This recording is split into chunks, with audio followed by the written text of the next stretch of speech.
Good evening, everybody. My name is Crystal. Welcome to my YouTube channel. This is Rochester in the United Kingdom, because don't forget there is a Rochester in America.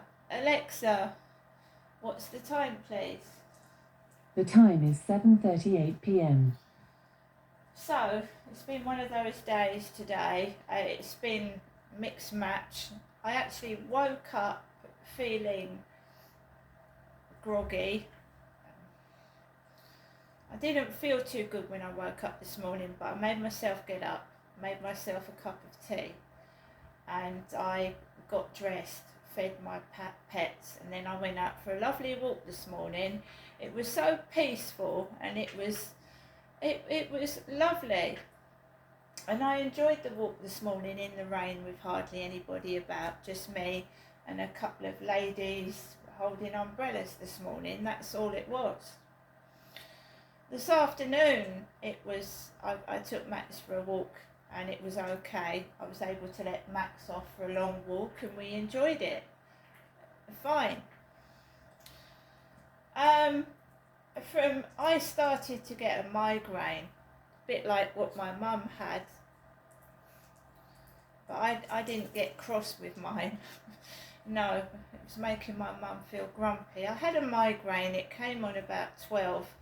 And you can tell when you're getting a migraine because you get an aura. You get flashing zigzag lines in front of your eyes. I've had them since I was about 7 years old. So I know what they are. They're an inconvenience.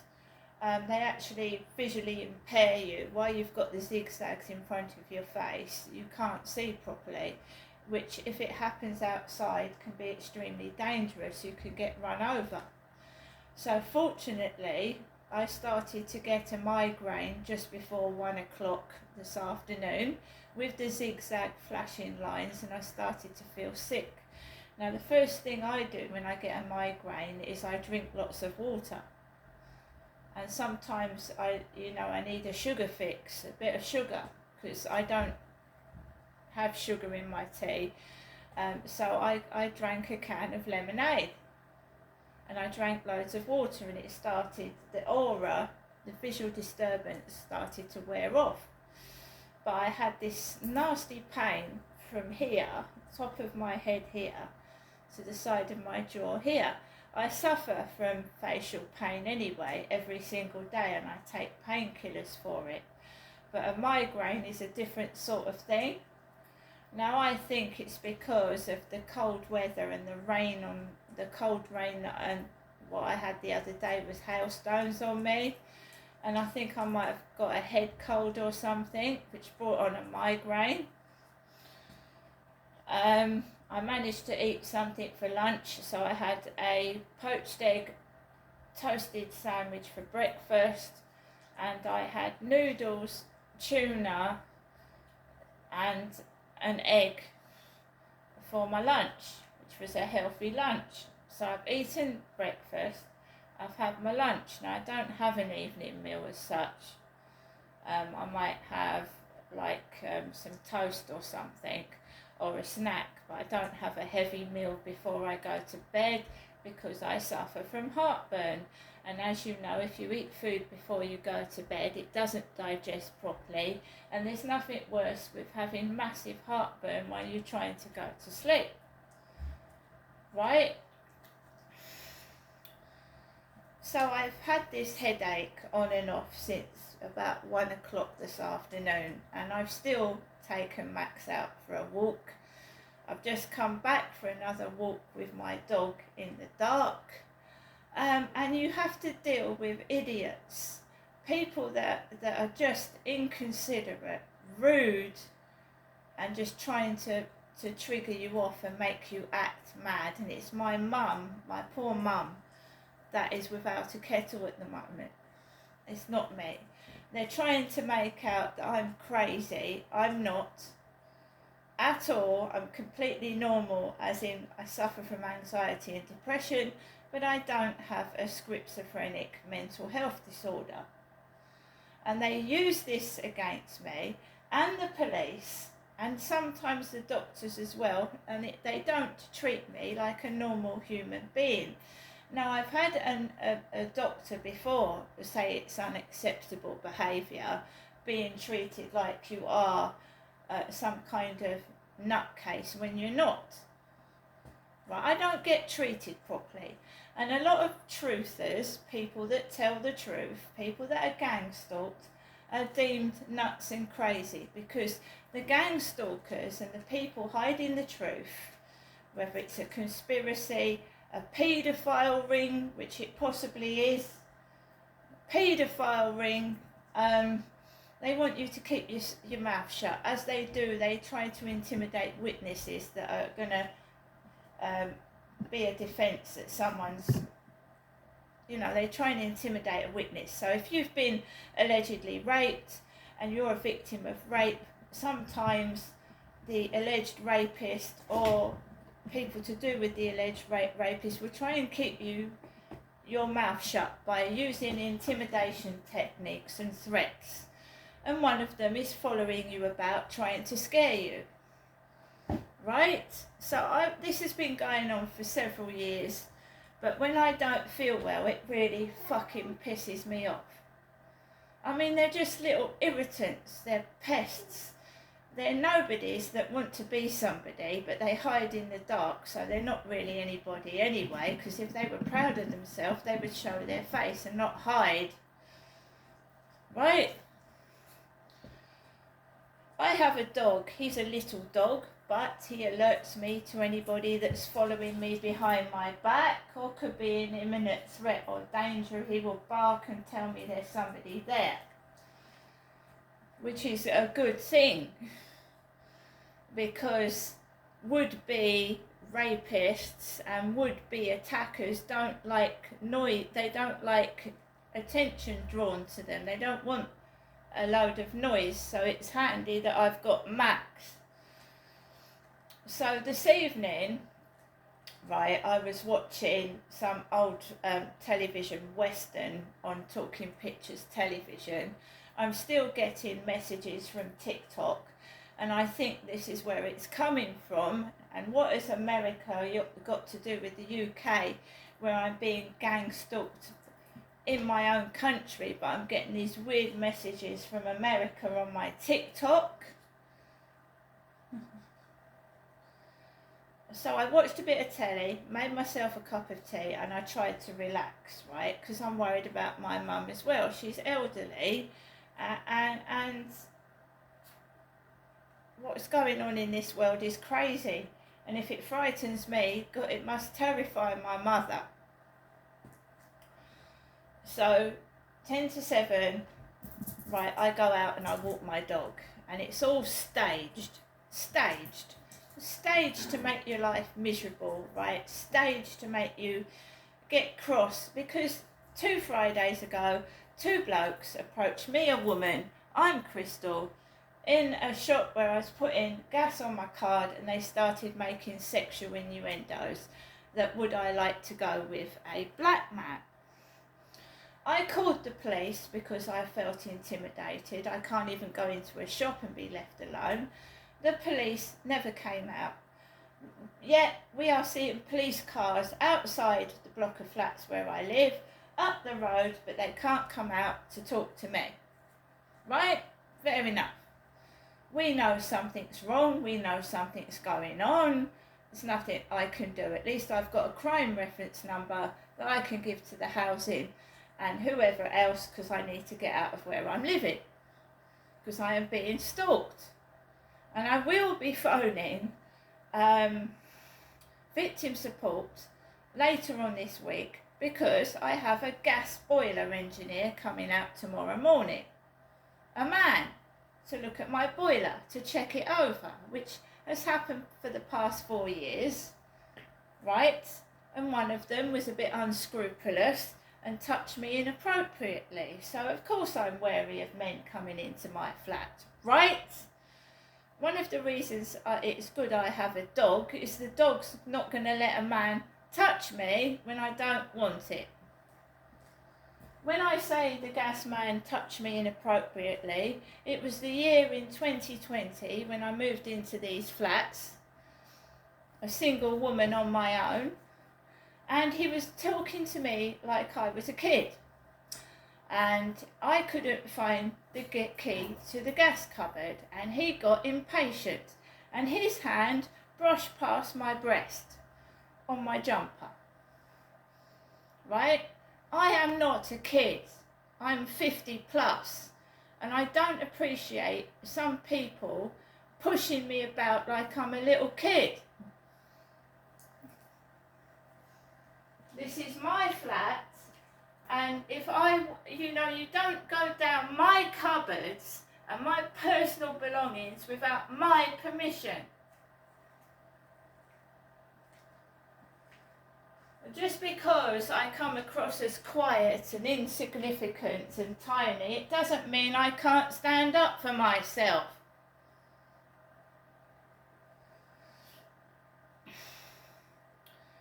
So I took Max out round the back. Car headlights, right in my face. Just a car right in front of where I'm walking, headlights on. It can make you dizzy, it can blind you for a couple of seconds.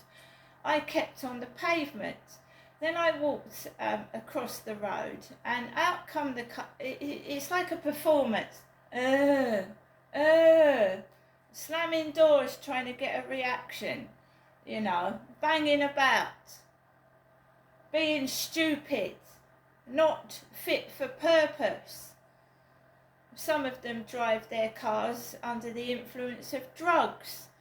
Some of them can't even drive properly. You have to take potluck when you're crossing the road, whether you're going to get across safe. And I'm not joking.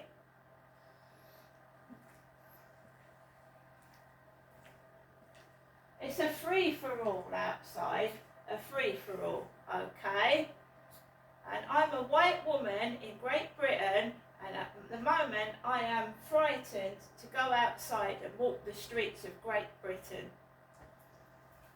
I don't feel that women are being protected at all. And of course the stabbings in Ireland. It's worldwide, isn't it? The horrific things that are happening, what is worldwide. Evil's taken over. The devil incarnate has taken over. And what can we do to stop it? Nothing. It says the devil will rule for an amount of time, and then it will come to an end.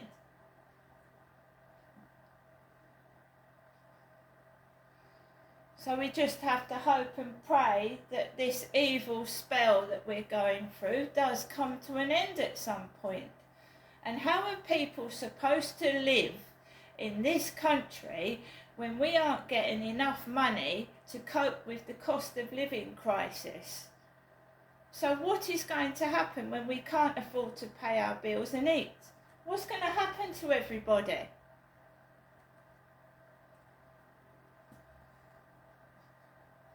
Well, I'm going to make sure I survive. I'm not bowing down and giving in. And I'm certainly not going to starve to death, I tell you that. And I don't bow down to anybody. I don't kiss anybody's asshole. If I haven't got it, I haven't got it. And I'll fucking wait till I have got money to spend. But I don't kiss anyone's backside. I ain't a fucking arse licker. And I fucking don't beg either.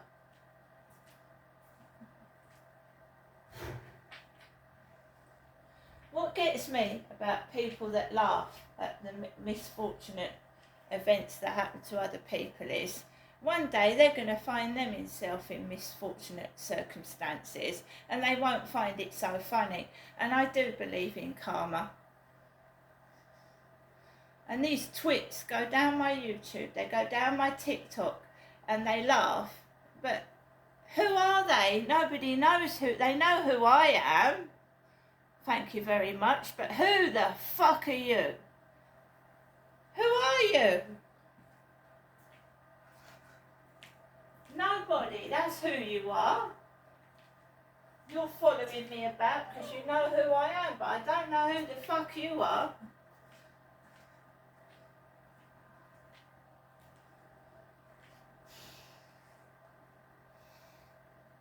These are really bad times that we are living in. I don't know what's going on with radio stations, the people calling in and saying weird, stupid things. I don't know what's going on with the newspapers. It's a load of old lies and claptrap. Don't fucking read them now.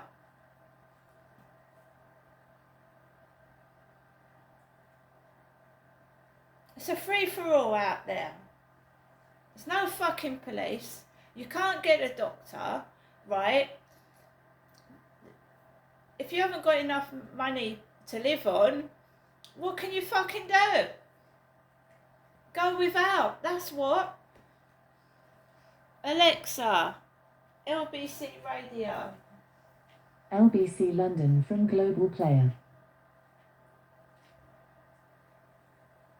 Get more from your smart speaker by linking to your Global Player account. You'll then be able to catch up on your favourite shows on your smart speaker. Just say, ask Global Player to link my account. Not having a youth centre to go to is one thing, and obviously very difficult and these all sorts of things, but also not having life-saving medicine is an entirely different thing. And I understand that. My youngest child is disabled, and I'm grateful for the NHS. I appreciate that. The help he's had since he was 9 days old. I understand that. But as a parent, my youngest son is 12. So it was only the other week we had a 12-year-old walking home from school murdered. We've just had the boy up in Sheffield, 15 years of age, murdered in school. I've got a 14-year-old daughter. I let her go out. She can go out with her friends. Everything's kind of supervised to a point, but I won't let her go on public transport. That hasn't just been recent. It's been for a while. And she said to me, "Do you not trust me?" And I said, "It's not I don't trust you. I don't trust other people." It's interesting then, Michelle, that we're talking about this in the context of a public spending conversation, because I don't see these issues as so much to do with how much money is being spent on them. I do, because we're fortunate. We're in southwest Birmingham, so we're on the border of Worcestershire. We're on the edge of the city. You can go, it's a mile up to, it's called Northfield, the High Street, and there's constantly problems with young people. There's been young people attacked, they've been stabbed. So deprivation leading to crime and so on. Thank you, Michelle. Yeah. Thank you, Michelle. Sorry for your insights. I just want to get a few other people in before the end of the hour. Thanks for calling. Jonathan is in Greenwich. Hi, Jonathan. Hello there. Great to speak with you. I do think it was rather peculiar that you seem so fixated on trans initiatives within this budget. Me personally, no. I was just reading out the list that was on the White House website. I also pointed out to balance it out everything else that they are doing in terms of sort of helping with Ebola and providing prosthetic limbs to Ukrainian soldiers and so on. Yeah, so I think it's really important not to be selective. They have been selective, though. That's my point. They put a list on the White House website. So I was saying that's how they're justifying it. So there are wider implications, especially for women's rights, and I don't think anyone should be fooled by Trump into thinking that he's a supporter of women, even though he's limiting trans rights, what he's doing on abortion, etc. But, to limit initiatives around gender equality, 50% of the population, particularly in Africa and other countries where, women can make such a significant contribution.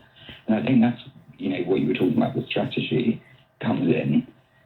It was great to see, that Foreign and Commonwealth Office become Foreign and Commonwealth and Development Office to align kind of the development priorities with the UK's kind of strategic priorities.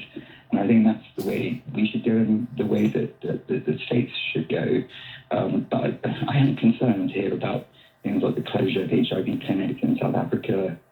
I think it's really going to come back to bite us. Yeah, I agree. I think it's very much the wrong decision they've made. Thank you, Jonathan in Greenwich. Milo's in Seven Sisters. Hi, quite lovely to speak with you. I think the big issue here is that the USAID decision comes in the context of trying to fund a $1.4 trillion tax cut for very wealthy people in the States. And the way I look at it from purely a development perspective, is that even though I can afford private healthcare, I don't resent paying tax to fund the NHS. And it's kind of a very selfish approach to kind of say, oh well, you know, we can't, we're unable to fund all of these services, therefore we should cut the rope out from people beneath us, effectively. But Milo, I suppose it's a compelling narrative, and it gets us going. You know, the richest man in the world, and cutting off support to the poorest in the world. But because, you know, I don't want to go into simplifications about baddies and goodies and so on. Do we think, though, that even though we might disagree with it, might there be a kernel of a point here that there might be public money being spent with little accountability, and therefore it might be a bit open to corruption and abuse, as they're suggesting? Well, there's always going to be that argument, but the point is that actually, if we look at the overall trajectory for what's going to be required for aid spending, with climate change and lots of other issues that are coming down the track, whether that's going to be pandemic sort of protection and things like that, we're actually going to end up having to spend more. So it's going against the grain for a whole number of reasons. And the fact is, there's always going to be administration involved with getting resources to vulnerable people. It doesn't just happen that you get money in the bank and it automatically goes to the person that is intended to receive it. It has to be administered. And if that's being perceived as waste, then I don't think that's a fair characterisation of what is going on. Thank you, Milo. Very good point, Milo and Seven Sisters. And I'm just going to go for one more text. Nathaniel says, stopping foreign aid only benefits China. Very interesting point. They're great at soft power and their influence will grow in Africa, Asia, South America. The USA won't know what hit them when China can control international organisations. Yes, the influence of China in Africa is a very underappreciated story, I think. Thank you, Nathaniel. Sorry for all the calls and texts I couldn't get to on that. Coming up in the next hour, we're going to be talking about the High Street. Dear old W.H. Smith's is looking pretty doomed on the High Street, with the news that about half of their stores could be closing. Meanwhile, the head honcho at M&S has been saying today that retailers are being treated like a piggy bank by the government. Is the writing on the wall for the High Street, and would you mourn it? Should we be fighting to save the High Street, or is this as inevitable as the tides in the online age? Do you think you'd miss it? Or with the likes of Amazon and so on, do you think it's our fault because we've been doing all our clicking and shopping online and we should just lump it? 0345 6060 973, text 84850, or send a comment to LBC via Alexa. On your radio, on Global Player, and Play LBC. leading Britain's conversation. This is LBC. From Global's newsroom at 8 o'clock. Israel says its forces have withdrawn from a key corridor in Gaza as part of the current ceasefire deal for the territory. Troops have left the Netzarim pathway, which is a 4-mile strip of land bisecting northern and southern Gaza. The former hostage negotiator, Scott Walker, has been telling LBC the development is important. What it does demonstrate is that Israel is keen to honour their side of the deal. Yeah, I think it's just them demonstrating their intent to see this through, because as we've seen over many, many years, Israel places great weight on getting their citizens back that have been taken. Nigel Farage is claiming Reform UK now has double the number of members than the Conservative Party. Addressing a conference in Wiltshire, he also claimed Reform will soon overtake Labour. The Conservative Party has been asked for comment. A man's being held by police in the Irish Republic after a number of people were stabbed in Dublin. It happened this afternoon in the Stoneybatter area. Irish police say there is no ongoing risk to the public. A WhatsApp group's under investigation following reports the Labour MP Andrew Gwynn posted offensive messages. Labour says it will act quickly if anyone else falls short of the standards expected after he was sacked by the Prime Minister. The former special advisor to Rishi Sunak, Jack Sellers, says the party will want to take control of the scandal. I think there's a line here between with the minister. I think the WhatsApp group, from what I've seen, it was pretty unequivocal. You have to get rid of him. Clearly, the comments were made by him and they were discussed in. In regards to the rest of the group, I think Starmer and his team will want to look into that sharpish. President Trump says he's spoken on the phone to Vladimir Putin about ending the war in Ukraine. The Kremlin says it can neither confirm nor deny whether a call has actually taken place.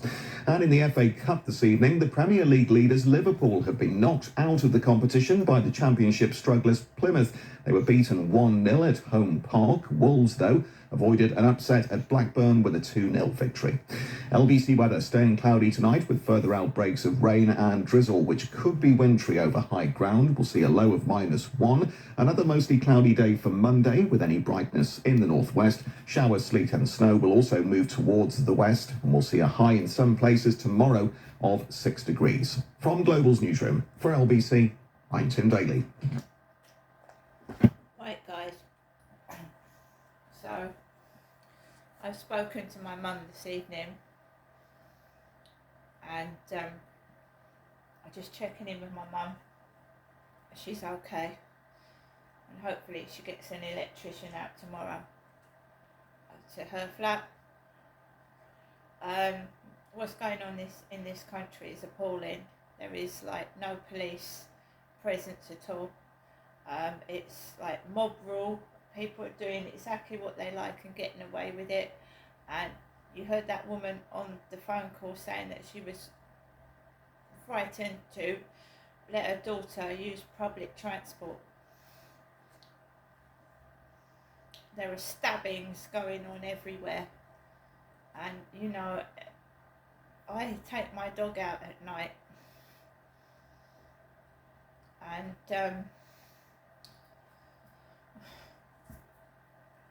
what do? I carry a personal alarm, and I've got my dog, but I mean, I'm of no interest to them. I'm a 50-plus-year-old woman. I don't know what they're doing it for. I honestly don't. I don't know what they're following me about, being stupid and being violent and aggressive for. I don't understand. Because, you know, at the end of the day,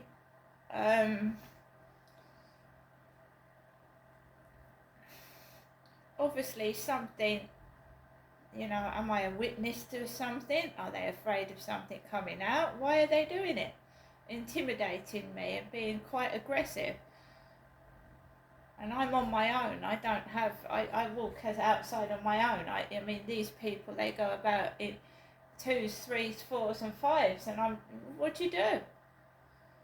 To keep safe nowadays, what do you do? See you later.